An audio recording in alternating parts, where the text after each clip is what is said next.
Fire সার্ভিসের ১ ঘণ্টার চেষ্টায় রাজধানীর হাজারীবাগ ঝাউচরের মোড়ের বস্তির আগুন নিয়ন্ত্রণে এসেছে। বেলা ১:১৫টার দিকে ঝাউচর মোড়ের টিনশেড বস্তিতে আগুন লাগে।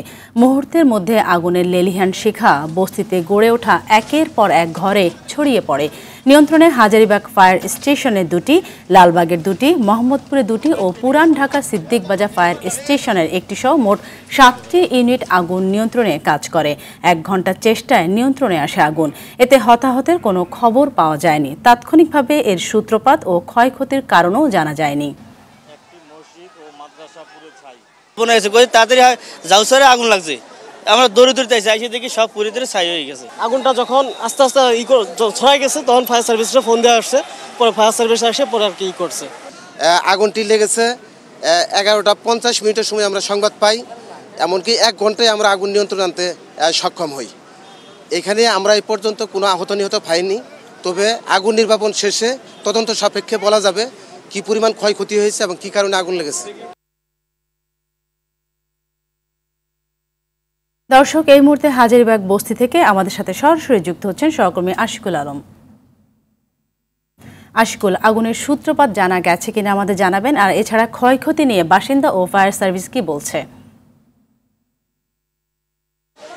সাথী, ধন্যবাদ আপনাকে। আগুনের সূত্রপাত কোথা থেকে হয়েছিল সেটি কিন্তু এখনো পর্যন্ত নিশ্চিত হওয়া যায়নি, কারণ ফায়ার সার্ভিস যেমনটা বলেছে যে তারা তদন্ত করে পরবর্তী সময় আসলে বিষয়টি আমাদেরকে জানাবেন।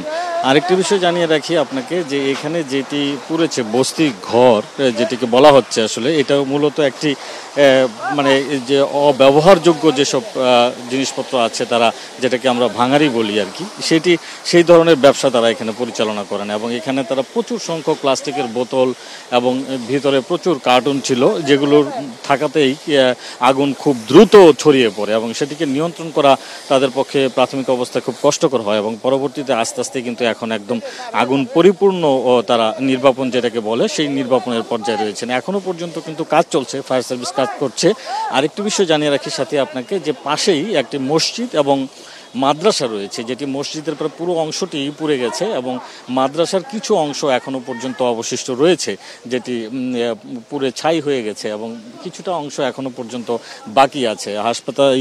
মসজিদের একজন মুসল্লি, ওনার সাথে আমার কথা হয়েছিল, তিনি যেমনটা বলছিলেন যে মাদ্রাসা ছুটি হওয়ার কারণে, মসজিদ বন্ধ থাকার কারণে অনেকেই বাইরে আছেন, যার কারণে তাদের যে পড়াশোনার যে সামগ্রী রয়েছে সেগুলো সবই আসলে পুড়ে গেছে।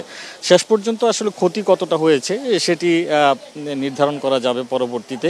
এখনও পর্যন্ত ফায়ার সার্ভিসের কর্মকর্তারা রয়েছেন, আইনশৃঙ্খলা রক্ষাকারী বাহিনীর সদস্যরা রয়েছেন এবং যারা ক্ষতিগ্রস্ত তারাও রয়েছেন। পাশাপাশি রেড ক্রিসেন্টের কজন কর্মকর্তাকে আমরা দেখেছি যারা কি পরিমাণ ক্ষতি হয়েছে সেগুলো আসলে তারা নির্ধারণ করছিলেন বা তালিকা করছিলেন, এরকমটা কিন্তু আমরা এখানে দেখেছি।